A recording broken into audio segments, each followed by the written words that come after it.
సోదరి మనులందరికీ ముందుగా గణతంత్ర దినోత్సవ శుభాకాంక్షలు.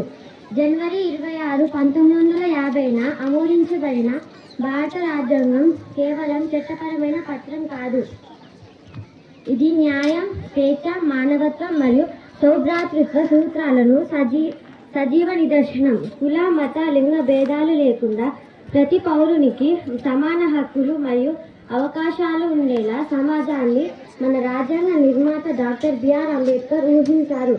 ఈ గణతంత్ర దినోత్సవం నాడు ఈ విలువలను నిలబెట్టడానికి మరియు డాక్టర్ అంబేద్కర్ కలలుగంచిన న్యాయమైన మరియు సమ్మిళిత సమాజాన్ని సాకారం చేసేందుకు కృషి చేస్తామని గుర్తు చేసుకున్నాం.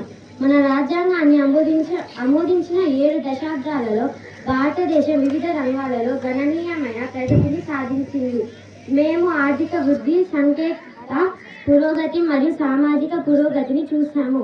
మన దేశం యొక్క వైవిధ్యం, దాని బలం మరియు భారతదేశాన్ని రూపొందించే సంస్కృతులు, భాష మరియు సంప్రదాయాల వస్త్రాలు మనందరికీ గర్వకారణం.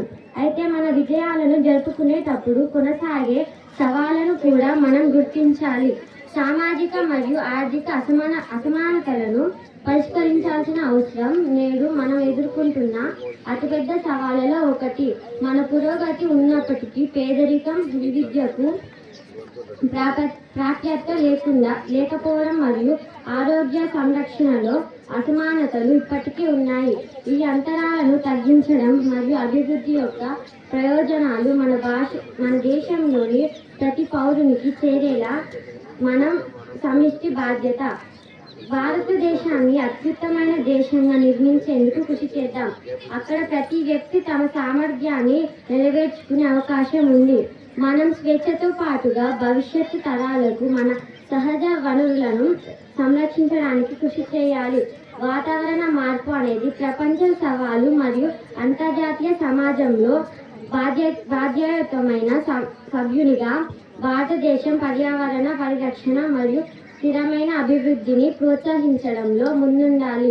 గణతంత్ర దినోత్సవం సందర్భంగా మన సరిహద్దులను కాపాడుతూ మన దేశ భద్రతకు భరోసానిస్తూ మన సైనిక దళాలలో సేవలందిస్తున్న పురుషులు మరియు మహిళలకు మన కృతజ్ఞతలు తెలియజేస్తాము. వారి అంకిత భావం మరియు త్యాగం మన అత్యంత గౌరవం మరియు ప్రశంసలకు అర్హమైనది. మన ప్రజాస్వామ్య సంప్రదాయాలను గౌరవిద్దాం మరియు ప్రతి స్వరం వినిపించే మరియు ప్రతి వ్యక్తిని కలుపుకొని పోయేలా సమాజాన్ని నిర్మించడానికి కృషి చేద్దాం. ధన్యవాదాలు. జై హింద్, జై భారత్.